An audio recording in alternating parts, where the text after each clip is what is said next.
Yes, guys, welcome back to Cossy's Arsenal podcast. My name is Cossy, back with another video. We are gonna speak about how Arsenal could line up with BUENDIA and BISSOUMA. For me, this one is all about the tactics. Now, if you love tactics, if you love to see how Arsenal could actually transform in terms of tactics, from Xhaka to BISSOUMA, from Odegaard to BUENDIA, this is your video, because I think if we sign this duo and we lose Xhaka and Odegaard, there's a lot that's gonna change. Just like we lost Messi Ozil and brought in the likes of Martin Odegaard and Emil Smith-Rowe, so much has changed at the club. So how could we potentially line up with the two of them, BISSOUMA and BUENDIA? And the big question for me in this one is Mikel Arteta after this summer going to start use his going to start to use his 4-3-3? Because he said in the season that he wanted to play a 4-3-3, but he doesn't have the tools. Finally, will he get the tools? That is the big question. Do me a favor, smash the like button, subscribe to the channel, hit that notification bell as well to get notified about all the content that we do upload on the channel. The video is brought to you in partnership with OneXpert. You can see the odds are already out. Manchester City, Chelsea, those people who placed the bets on Villarreal winning the Europa League final, go and get your money. But if you place the bet on Manchester United, probably you could redeem yourself this weekend by betting on Manchester City and Chelsea. I think City will win it anyway. So use promo code COSSYMedia and you'll be able to win up to $130. You'll be able to win prizes like smartphones and smart TVs and many, many more. So let us get into the video, people. How could Arsenal potentially line up with BUENDIA and BISSOUMA? What are the tactics we could see when both players are on the pitch, and what could be the visible changes that Arsenal are going to have as a squad? So let us get into it. So all right, lads, here we are. How could Arsenal potentially line up? This is my lineup. It seems a little bit optimistic, but it is. I have Leno in goal, I have Gabriel, I have Saliba, I have Max Aarons, I have Tierney, I have BISSOUMA, I have Partey, I have BUENDIA as my number 10, Saka, Pepe, and Pierre-Emerick Aubameyang. For me, why I went with this lineup is as simple as that. Arsenal do not have a lot of money, so we don't expect Arsenal to splash money here and there. So I expect Arsenal at least to get in 2 midfielders in this summer, or at least 3 midfielders, because we are losing Granit Xhaka. We are losing more players. We need to refill those positions. And then also sign a right back. I mean, we could start from there. If we get in the likes of Tapsoba, if we get them, we get in the likes of Oton Edward, that could be a chance that we could use. But at the moment, I've gone with 3 new signings in this lineup: Max Aarons, BISSOUMA, and Partey. But our interest is in these two, BISSOUMA and Thomas Partey. Let us start with BISSOUMA. Because I think what BISSOUMA gives you, first and foremost, is tackling and winning duels in the midfield. That is what he gives you as a player. So if we have to think about it honestly, it looks like BISSOUMA is gonna be enjoying much of his time in this area around here, in that area of the midfield. I don't think he's a player that is so progressive, and many people have been speaking about it, how BISSOUMA is not a very progressive player. And they're not wrong. BISSOUMA is not so much of a progressive player. He doesn't take that ball forward. He doesn't make those progressive runs. And that's why many people are saying, if you're selling Xhaka, don't bring in BISSOUMA, because he's not progressive as well. And that's why he made arguments for players like Kamavinga and players like Houssem Aouar, that the difference they have with BISSOUMA is they're a little bit progressive. They're more comfortable on the ball, and they love driving forward and forward and forward. But what Mikel Arteta can do with this lineup is so much. First and foremost, like I said, BISSOUMA, this is his area. This is his area of operation. That is where. So you don't expect him, in such spaces. You don't expect a lot of BISSOUMA in these spaces. And the reason is pretty clear for me. he is not that player. He's not that player to drive the ball forward for you, and do things that progressive players do. I think he's not N'Golo Conte. He's not that that kind of player. But what Mikel Arteta can do, first and foremost, he could play a 4-3-3, which is his which is his lineup. He could have Thomas Partey.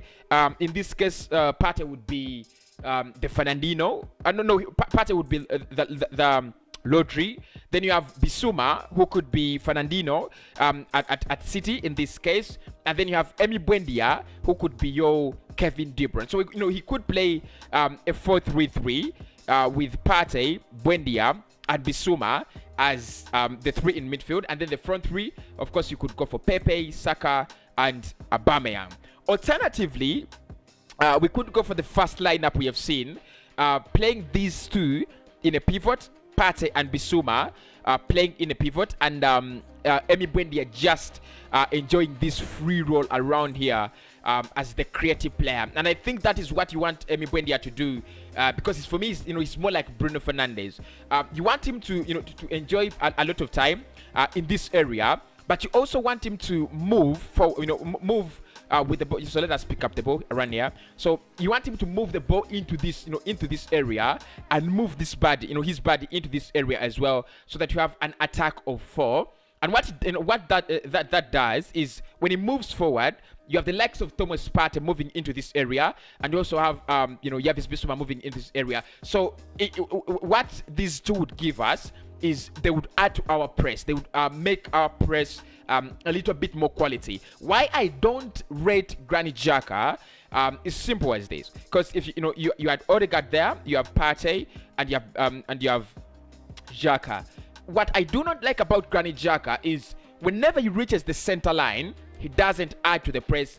He's a little bit limited in terms of progressive, and of course progressiveness, and it's very, very slow. So what you want in this area, and this is why I might agree with people who are saying that maybe Houssem Aouar, maybe Camavinga, maybe someone else, and Fabrizio said that Arsenal could be looking at something different other than Yavis Bissouma. The only reason I might agree with people with such a thinking is, if you have a player like Houssem Aouar here, let us create another player and name him Aouar, shot number 12.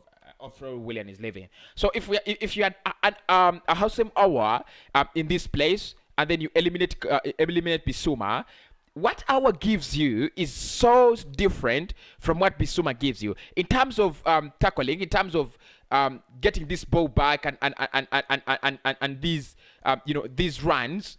When you do not have the ball, he's not so good. But what you get from him as a player is that whenever you get the ball, he's gonna make these progressive passes, he's gonna make these progressive runs up top the field, and that is what you want to see from a central midfielder of a club like Arsenal. It's the reason as to why players like Ike Gundogan are very, very, very good.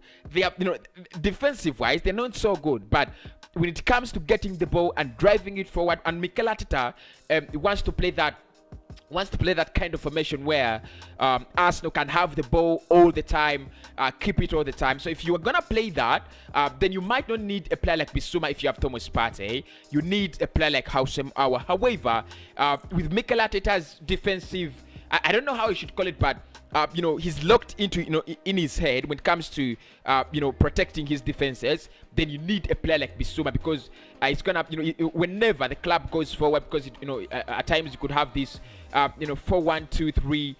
You could have Bissouma protect your back line, and you're never gonna feel like anything's going wrong, because it's gonna provide this layer to the back line, and of course he can drop back to make it a defense of 5. That is the beauty with Yavis Bissouma. What about Emi Buendia? How could we benefit from signing Emi Buendia in this summer, and what could change? So I'm going to play a pivot first. Like I said, Buendia is also good. He could play in a 4-3-3, he could play in a 3-4-3, you could use him in a 4-2-3-1, but his best position as a player is that number 10 role. And for me, I don't think he's a traditional number 10. I think it's more like a Filippo Coutinho player. It's more like it's more like an Eden Hazard. these players, the Bruno Fernandes kind of player, you're gonna find him, this side, making these runs, and you're gonna find him in the middle of the pitch making these runs. You're gonna find him at the edge of the box, trying to spread play, around there. You're always gonna find him on the on the left, trying to create something, or even in the middle, and he's gonna score many goals as a player. So that is the beauty around Emi Buendia, his ability to be everywhere on the pitch, and his ability always to score goals. So what could Arsenal get in Emi Buendia? I think it's Buendia. What Buendia gives us is almost what Martin Odegaard gives us. The only thing that you don't get in Buendia is the ability to control games. That is so good from Martin Odegaard. I loved it, and I think if we can get a player who can control games, then Buendia is gonna be very comfortable. The disadvantage with players like Emi is if the team doesn't have the ball, he could drop back. I mean, in terms of defending, so we could have such shape in terms of defending with Aubameyang up top. Yes, there is a lot. There is a lot in terms of numbers defensively, but they don't contribute a lot. They don't contribute a lot. However, when you're in such when you're in such a shape, the beauty with Buendia again is he's always gonna release these balls on the break. He's always either gonna run with the ball. Sorry for that.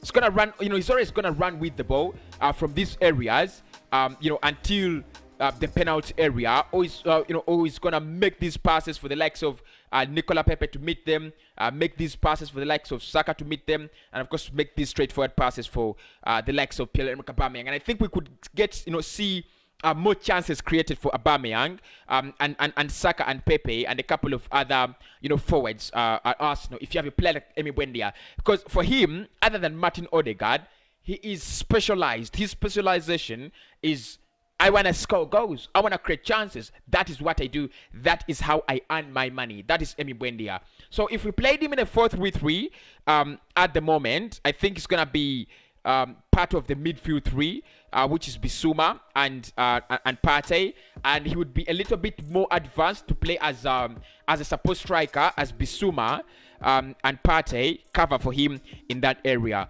If you play him in a 4-2-3-1 in this in a shape like this, I expect Buendia to cover a lot of spaces, in this area. I think this is what this is where he's gonna operate, around here. So his heat map is gonna be like this.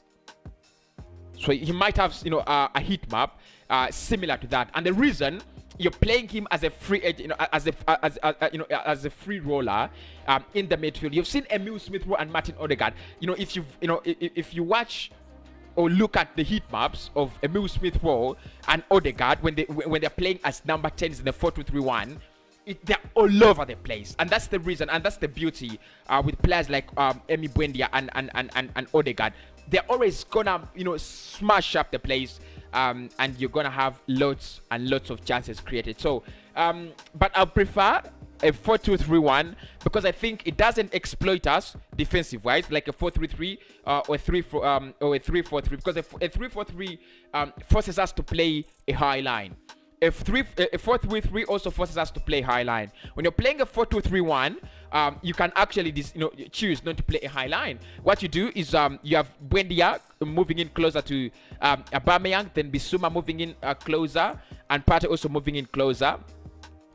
In these areas as well. So you have your two ball-playing centre backs, Gabriel and Saliba moving closer, and then you have the likes of Max Aarons and Chianti, and of course going into overlap. So you have these two remaining to track anyone. But if you're playing a 4-3-3, it means almost all your players are gone, and you're playing that risky high line that I do not trust Arsenal to play in any season. What do you think, people? How could Arsenal line up with Emi Buendia and Bissouma? Do you think we are gonna get fruits, or do you think it's just a pure wastage of time? And I'll speak to you very, very soon.